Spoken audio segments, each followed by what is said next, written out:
You have to be able to say no. You have to be able to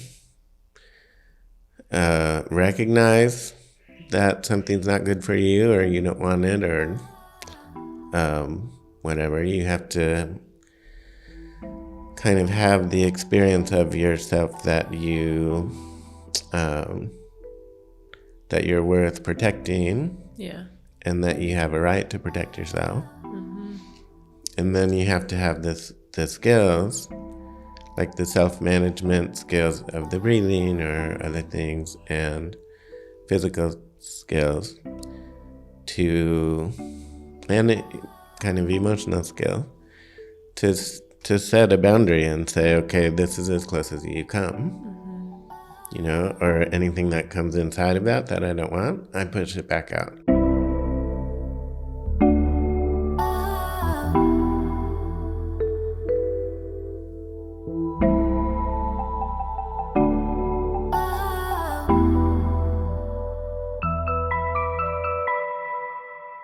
Hello and welcome to Curious Ones podcast by Yandara. I'm Yael Ginzburg, the host of the podcast, a yoga and meditation teacher and philosophy lover. Each week you will hear eye-opening interviews with the different teachers of the Yandara Yoga Institute, located in beautiful Baja, Mexico, along with other teachers that pass through here.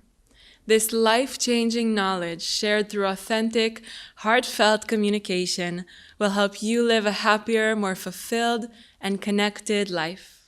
Let's dive in. I'm so happy to have my guest today, Ed Antkowiak. Ed has been practicing traditional Asian medical therapies for over 30 years and has learned many, many different techniques.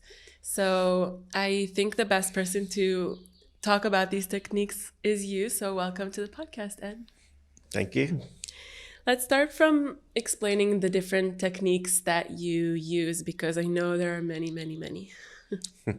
Well, I was originally trained in Japanese medicine at a Japanese medicine school in the U.S.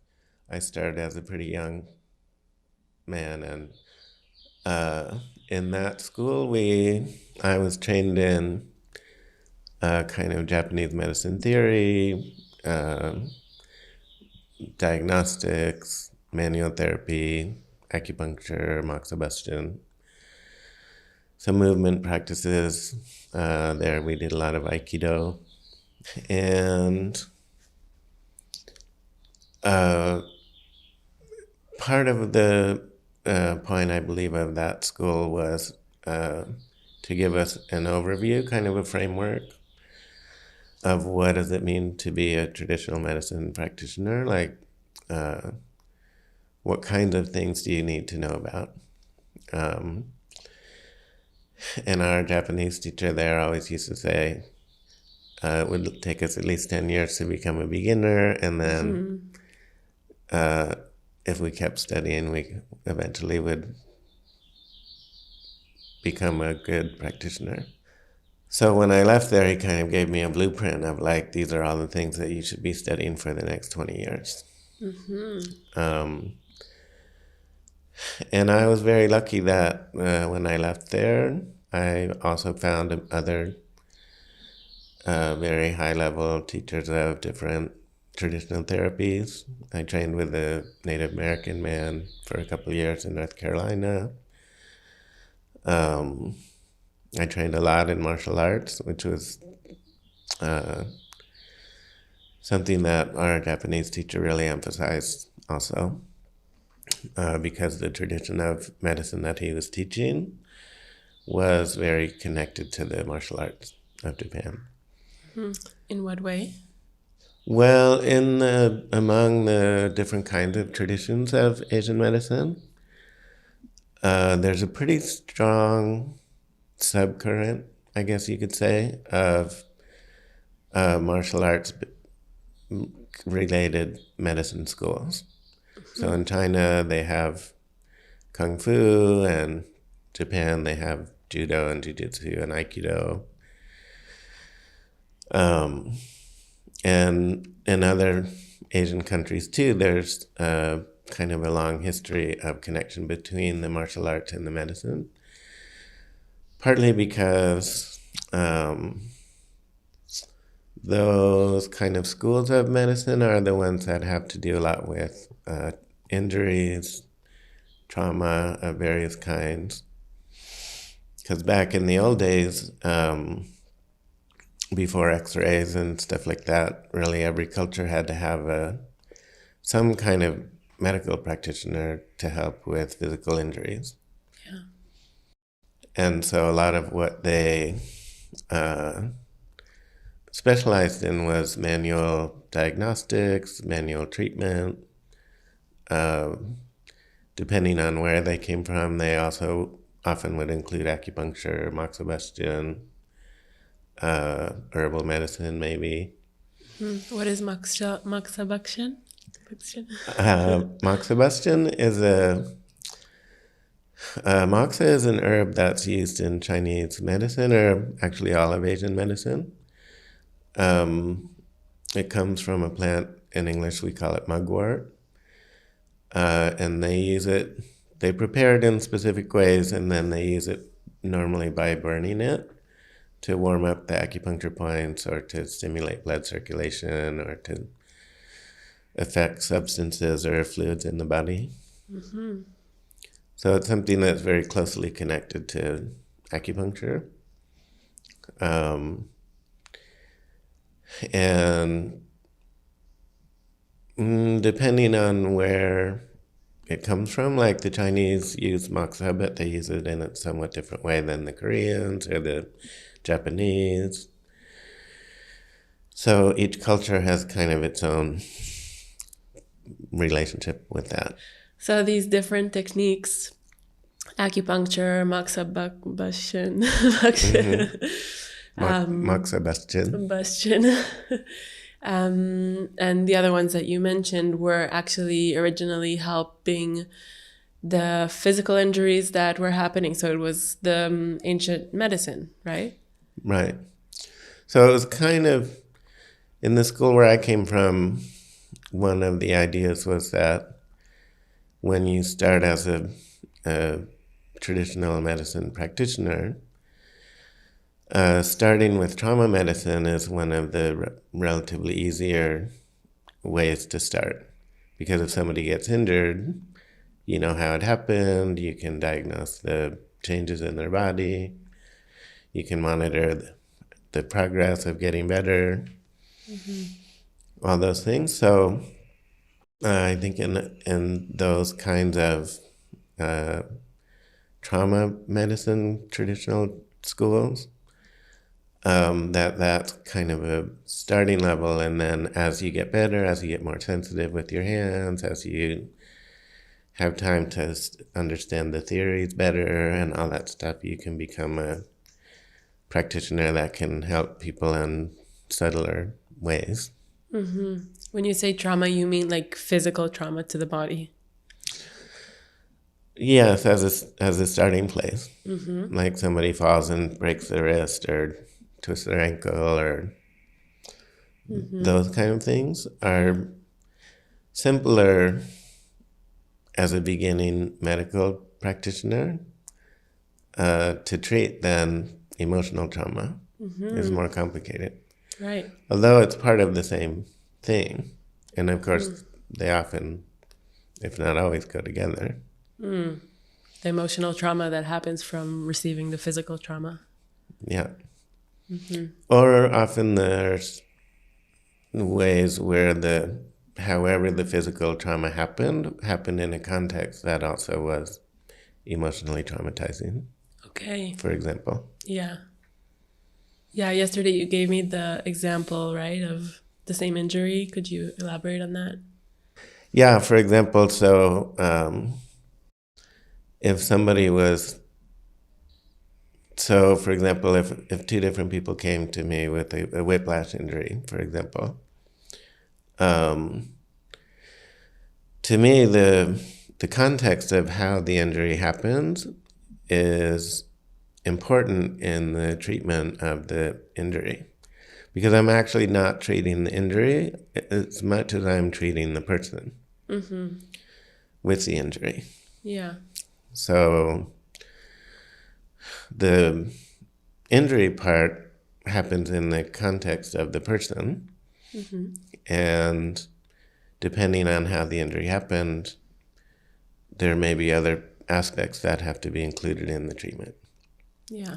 So, for example, if somebody's doing something that they love, some sport or athletic thing, and they're at the peak of their enjoyment of what they're doing, and suddenly they have an accident, that's a different kind of a context than if they get injured in a violent assault or a car accident or mm-hmm. different things. So, and it may also include, possibly a number of different physical injuries, not just the whiplash that they might come in with. Mm-hmm. If, for example, they come in and say, "Oh, my neck hurts." So then I have to start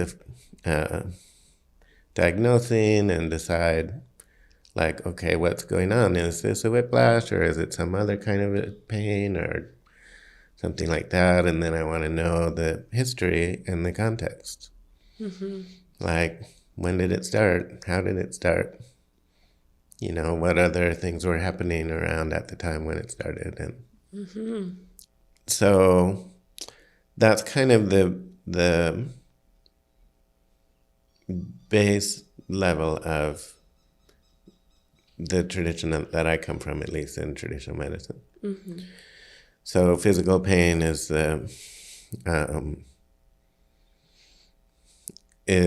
kind of where I start, but then asking questions about that will lead into learning other parts of what might be going on with that person. For example, when an injury happens, just again speaking on the most basic level,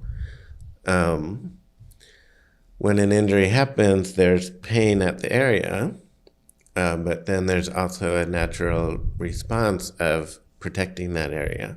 Right. Or there's a natural response of like clenching mm-hmm. your body against the pain.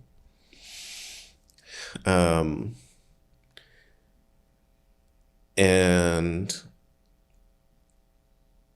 that idea of clenching is something that we do against all kinds of pain. So not just physical pain, but emotional pain.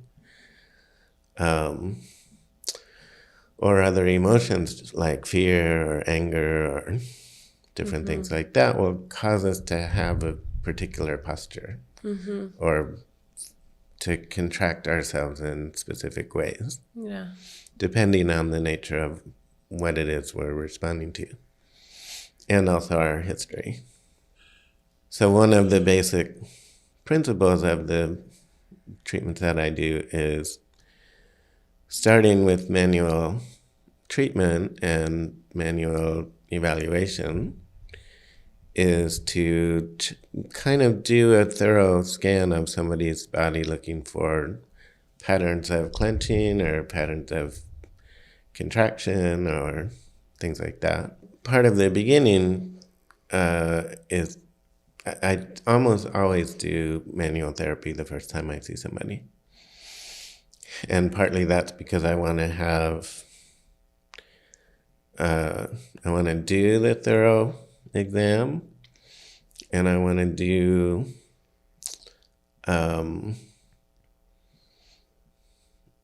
it gives me time as I'm doing that to actually talk to the person and get some history of what happened, or if I find something in their body that brings up a question in my mind, like, why is that there? What's going on with that? Gives us a chance to talk about that. Mm. And that can give me, for example, what I want to develop is a big picture of who is this person and what kind of physical challenges do they have, what kind of history do they have of whatever it might be. Physical and emotional and all those things. relationships and, whatever. Normally I find when I'm talking to people, what they start talking about is stuff that needs to be addressed or somehow to them is a part of what's happening. So not necessarily something physical that happened. Not necessarily. It could be all kinds of different life stories of loss or things that made them afraid, or nutritional history or surgical history, or all those different kind of things. Yeah, I just find it so interesting how we manifest in our body the things that are happening in our life. I remember one time I was having a fight with my sister. We weren't talking for a while, and I was having terrible neck pain, and I couldn't figure out what it's coming from. And after we spoke and resolved the issue, it went away just like that, like nothing. So, I mean, it must be connected in some way or another. So it's so interesting to hear that you, as a therapist that works with the body, you can actually feel the issues manifesting inside the body, right? Because when we get frustrated or emotional in some of those different ways, we automatically start tightening up or clenching our parts of our body. We also get, for example, you can get adrenaline coming out in your system, and that has all kinds of changes in your blood circulation and your mental focus and different things. And that also starts to tense up parts of your body.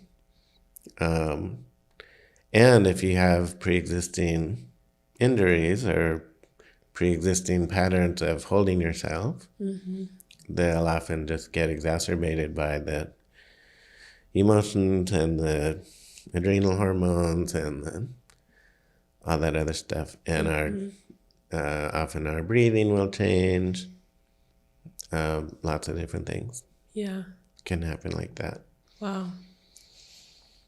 So that's part of what I'm looking for too as I'm checking somebody manually, is to see, like, if I find a tight muscle, how does it respond to my touch, or what kind of touch? So if it's an old injury, for example, the tissue will feel different and the movement of things will feel different than if it's a muscle that's tight from stress or from emotion or something like that's more kind of passing. Does that make sense? Yeah, of course. I mean, it sounds like something that you would only be able to detect if you have many, many years of experience, but it does make sense. Well, it's part of, I think that's part of why our Japanese teacher decided to start us with that, with using our hands, because it's a sensitivity that you cultivate. And so just like any sensitivity that you're trying to cultivate, it's easier to feel the difference between two things that are obviously different. Like it's easy to feel the difference between a bone and a muscle when you're just starting. And then over time, as you're cultivating your sensitivity, you'll be able to start to tell the difference between subtler things. If something happens that makes me uncomfortable, or makes a person uncomfortable, say like a social situation or a school situation or a relationship situation, we also have a pattern of clenching or contracting in some ways, partly just to orient ourselves towards whatever we're dealing with.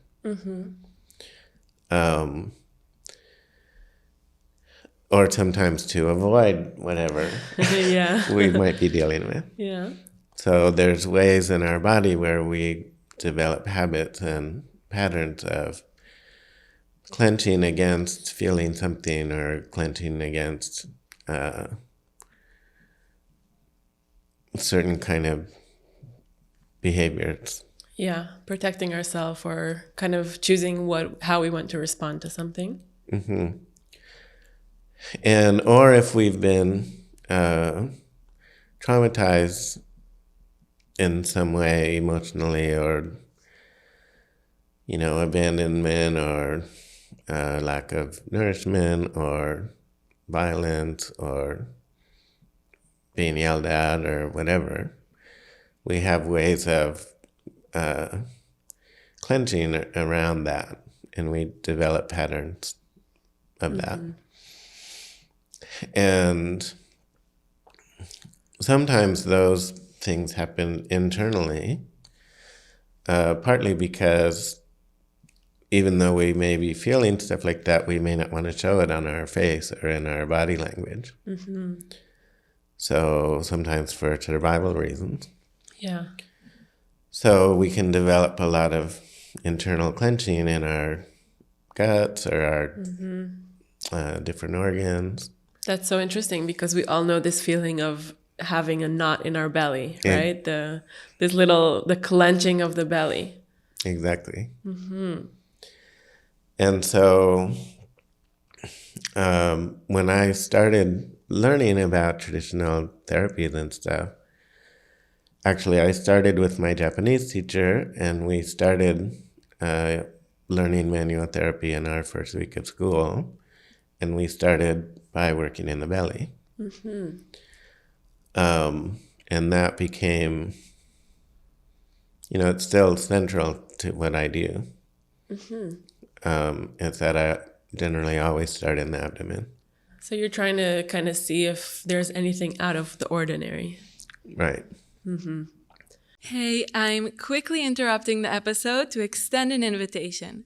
If you are interested in deepening into any of the subjects we talk about on the podcast, we offer many different experiences on our beautiful grounds here in Baja, Mexico. From 9-day modules such as sound healing and yoga nidra, to breath and meditation, as well as 200 or 300-hour yoga teacher trainings, and many different shorter retreats. Check out our website, Yandara.com, to see all the information about the different experiences. Let's get back to the episode.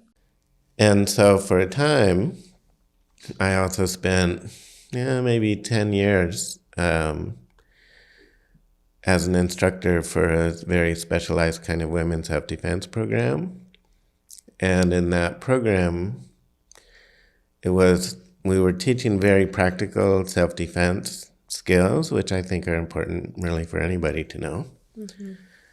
But it also was a way of working with healing from post-traumatic stress from violence that people had experienced in the past.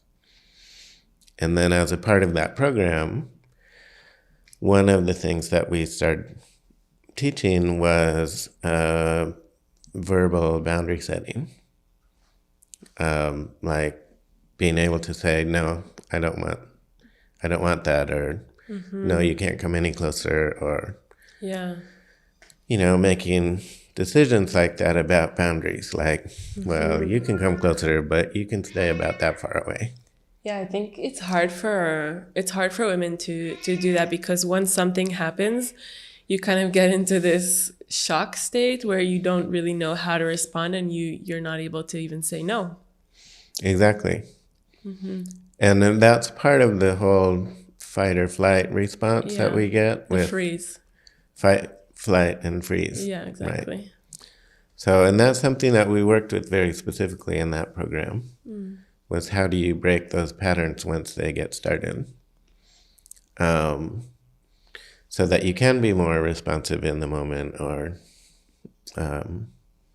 less triggered by things from your past, so that you're able to be more free, really. So how do you do that? Because when I think about it, like I can learn different techniques, but if I'm actually in a situation where somebody's attacking me, I don't know if I'll be able to respond the way that I learned to. So the way that we dealt with that in that program, it was for the time, it was the first of its kind. So it was kind of a very innovative program. But it was what we call adrenaline-based training, which means that if you learn something in a particular mental, physical, emotional state, then you're able to remember it better when you're back in that same state. So kind of reverse engineering that, like if you experience a confrontation or a violent assault or whatever, that triggers all of your adrenaline and previous emotional patterns and behavior patterns about how do you respond to that from your past. Yeah. So part of the way that this program was designed was that if we start by putting you in the state that you would be in, so like the training was designed to be stressful and designed to be kind of from a low level, gradually building up the amount of stress and the amount of adrenaline and the level of challenges that you had to deal with, so that if something happened in a real situation and all those things got triggered, you already know how to protect yourself from that emotional state and physiological state. Yeah. It actually reminds me of what we were talking about before about clenching in this state. And so maybe like instead of clenching and freezing and not being able to respond to what somebody's saying or doing, then does it help like being able to respond in a more relaxed way? Right. So we started with things like breathing, and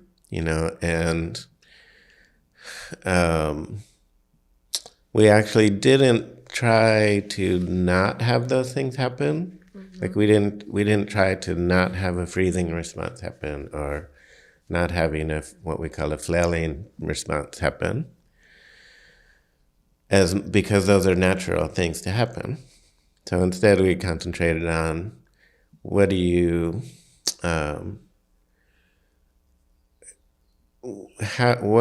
you have to have some self-monitoring happening so that you know when it starts and you can decide to do something different.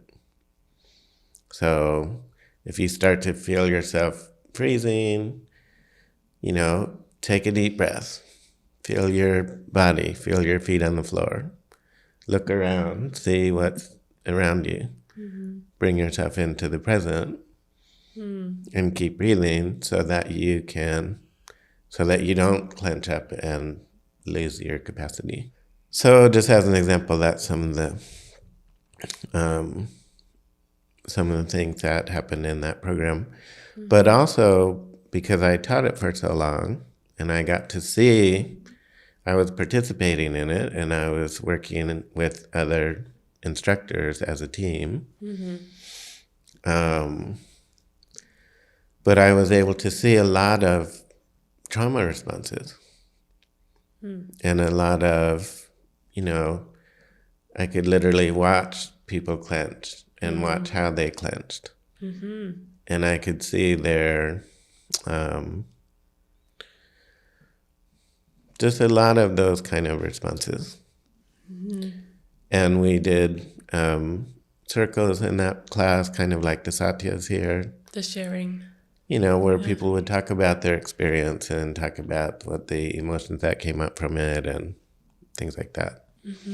So I had a kind of a front row seat in learning pretty deeply, going into learning about emotional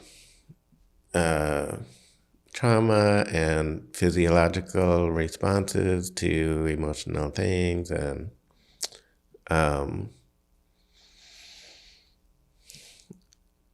and hearing people's history of how they got to be the way they were and why certain things were challenging and all that kind of stuff. And I do use that in my work here. Like when I was saying that, I don't necessarily know when I feel something in their body. I don't necessarily know, oh, that's exactly this. But it can lead to me asking them, for example, like, oh, I noticed this is going on here. What do you think that's about? And that may be part of that whole kind of a story. Yeah. That something happened to start that process. Yeah. So in terms of the way that we can start to notice what is happening in our own body, do you have certain techniques that you give to people to maybe diagnose, certain practices of awareness that you can recommend? Well, one of the main ones that I often find myself doing is teaching them how to do deep breathing. And from the Asian medicine perspective and the martial arts training perspective that I come from, we did have some specific kinds of breathing exercises. And I often wind up teaching them how to do that. Because that's kind of the beginning for just like with when you start learning to palpate, it's easy to tell the difference between the bones and the muscles. Like you start at the most basic level. Yeah. So could you give us an example of the most basic breathing exercise? In Asian medicine, they talk a lot about the dantian. It's a phrase that means essentially a specific point in your body. And it's in your lower abdomen, below your navel, in front of your sacrum. And in Asian medicine, they talk about that as kind of like the central point of your whole being. So it's not exactly like a chakra. It's a different concept. But kind of the short version is that, like, when we first become manifest, we start out as a single point. So a fertilized egg. Right. And then even at that point, we have a capacity to draw to us and absorb what we need and transform it into our own energy and substance, things like that, and circulate it and let go of it. And then that process, and then we grow physically into our body out radially from that point. But then throughout our lives, that process is still happening. And that point is still somewhere inside of us. So it's like it's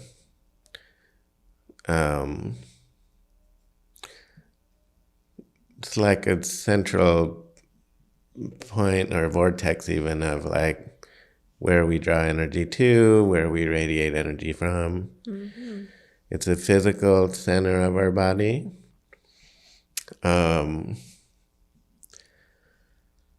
So,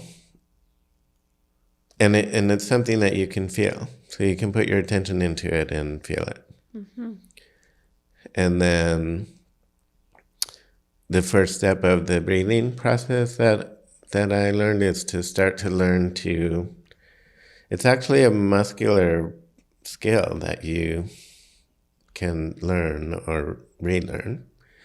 Because the idea is we're basically all born with it, with the capacity to have a full breath. But then over time, because of different things that happen, we gradually restrict and lose some of that capacity. Or we don't lose the capacity, but we stop using it. So the first level is to feel in your body where the dantian is, and then start to learn to inhale in a way that will make that part of your body expand. And the idea that your breathing for generating energy is kind of like a pump. So you want to, as you breathe in, your dantian expands. As you breathe out, it contracts. So you want to develop that capacity to breathe in that way. So you want your breath to come all the way down to your low abdomen and expand in your low abdomen. Yeah. And then kind of fill up from there. This is the kind of early part of the basic schools that I came from. So you want as you breathe in, you want your breath to, for one thing, to come all the way to your dantian and expand it. And then fill up your lungs from the bottom to the top. And then as you breathe out from the top to the bottom. And it actually is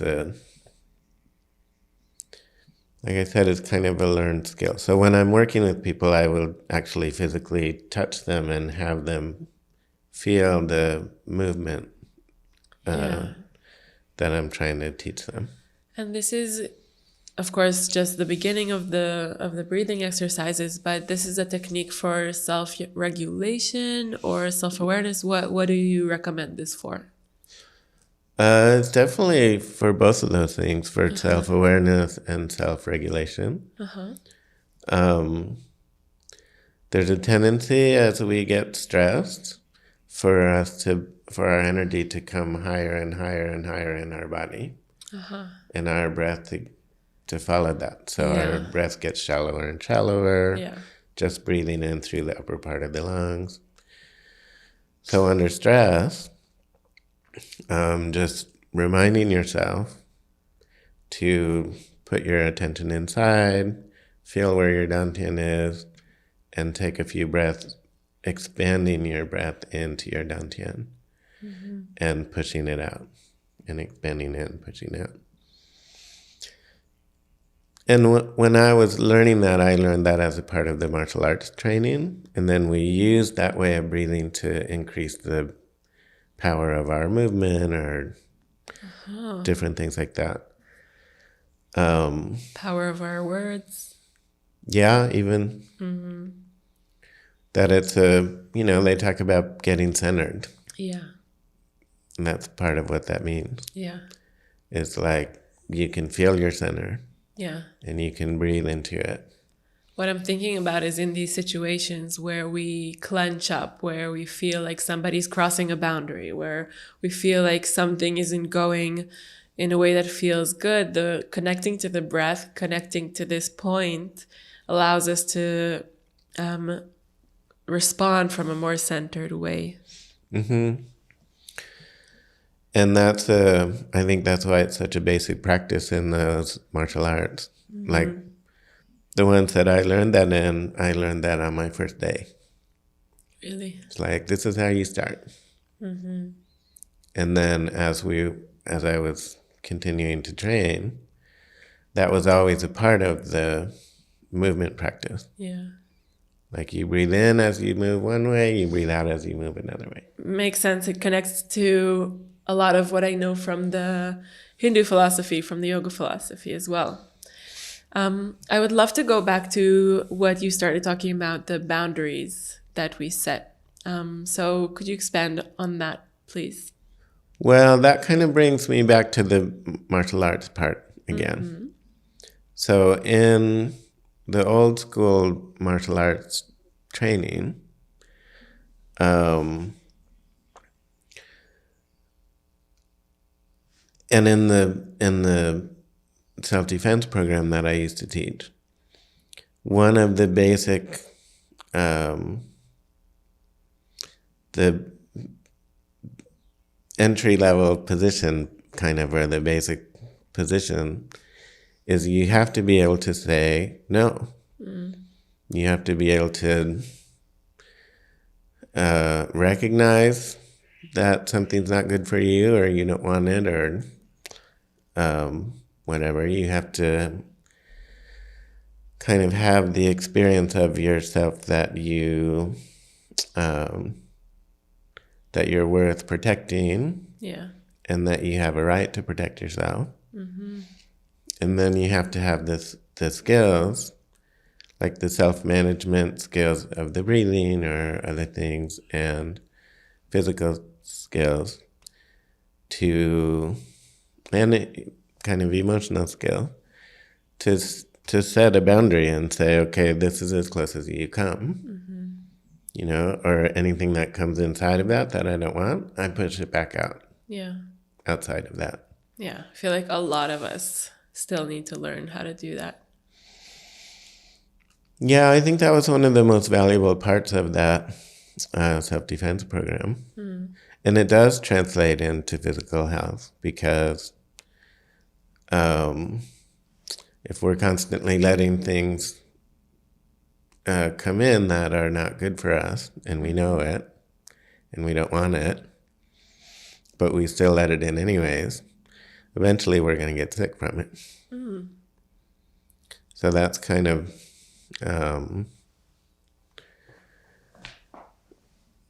that's one aspect of it. And so part of the purpose in that program, and part of sometimes what I do teach people while I work with them, is how do you have to organize yourself internally in order to kind of have a discipline or a practice of saying no when you mean no, and saying yes when you mean yes, and making those distinctions. I feel like sometimes we know that something isn't good for us, and yet we still kind of pursue it or allow it. Is that what you're talking about? Exactly. And so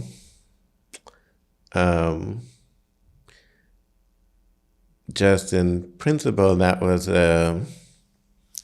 from the traditions that I come from, that was considered a basic practice of maintaining your health.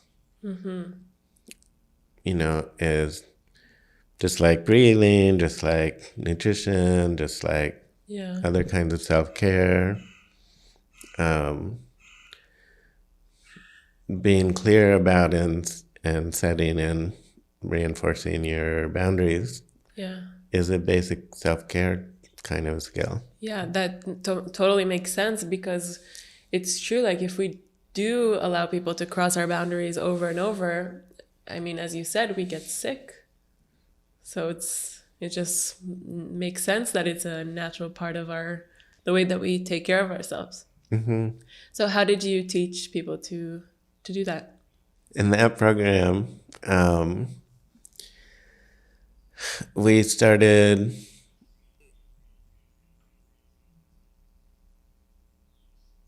just in general. So we would do it as maybe like a 4-hour program. So we'd start with a circle where people introduce themselves and talk about their issues and stuff. And then we would start with some physical body movements, like how do you stand in a way that you don't easily get pushed over?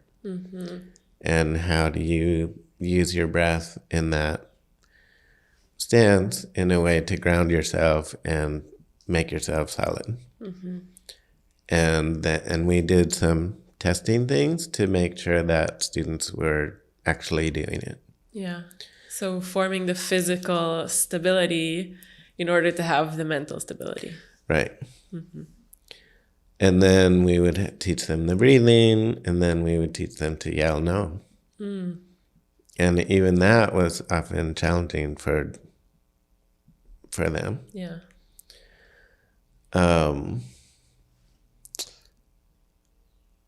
So,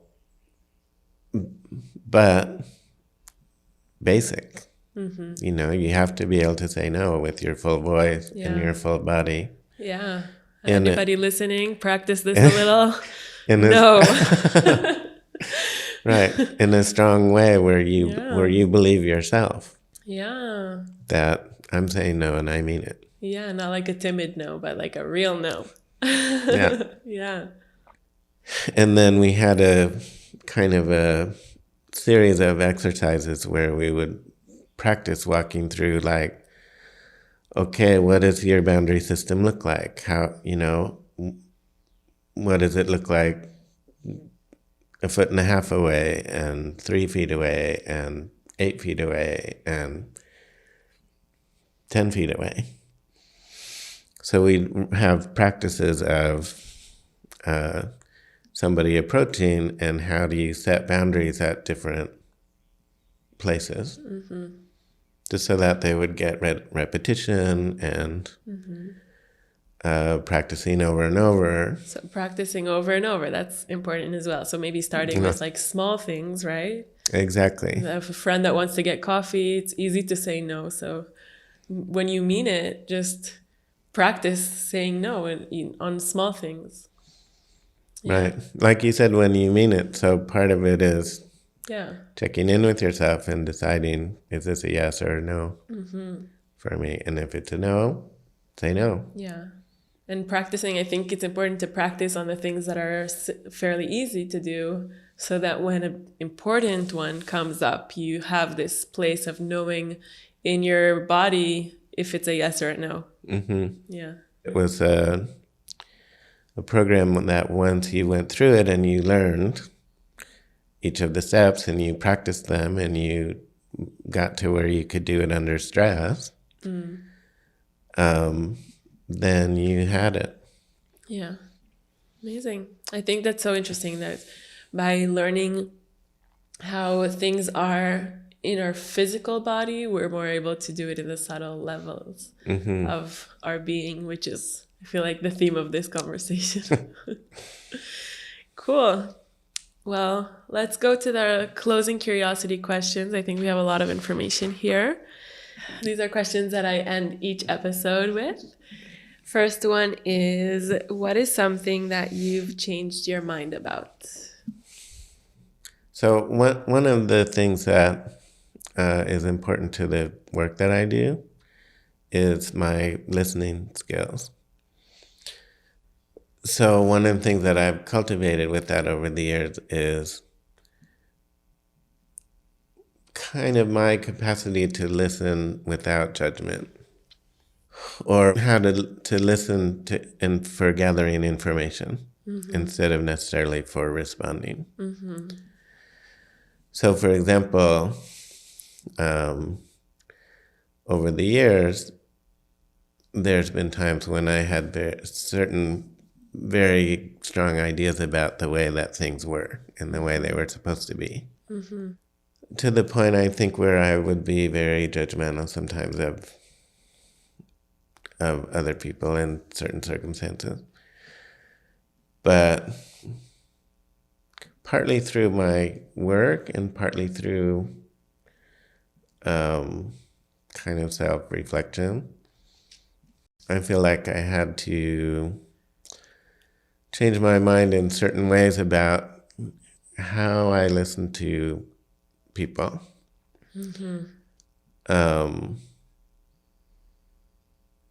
Without necessarily having preconceived ideas. Oh, this person that belongs to this group, so they must be like that. Or they're one of those people, so they belong like, or, but rather just actually listening to hear, what are they really saying? Seeing each person as an individual. Yeah. Yeah. Beautiful. What is a fear that you overcame? Okay, that's a good question. Well, moving to Mexico, when I was invited here the first time I came, but I knew that it would be making a big change in my life and a big commitment to doing a bunch of different things that I wasn't used to. But that was over 10 years ago, and it worked out pretty well. I'd say. What are you curious about right now? I'm curious about some of the ways that I can change my experience, like changing some habits, changing some of the ways that I use my time and do different things. Because I'm still excited about growing and learning new things and having new experiences. So, I love that. yeah. Always growing and learning. That's the idea. Beautiful. Well, thank you so much, Ed, for doing this. I really enjoyed it. Well, thank you too. I did also. Now, after this time to nurture your mind and your spirit, we invite you to take a moment to consider others. A kind wish might come to mind. Know that what we learn becomes more valuable when we apply it and share it with others. So share this episode on Instagram stories, tag Yandara and I, or share with a loved one so that more people can benefit from it. Our hope is that the search will lead you home to who you already are, to what was always there. We'll be back next week with more inspiration, honest conversation, and insight into the energetic world around us. Thank you for listening and watching.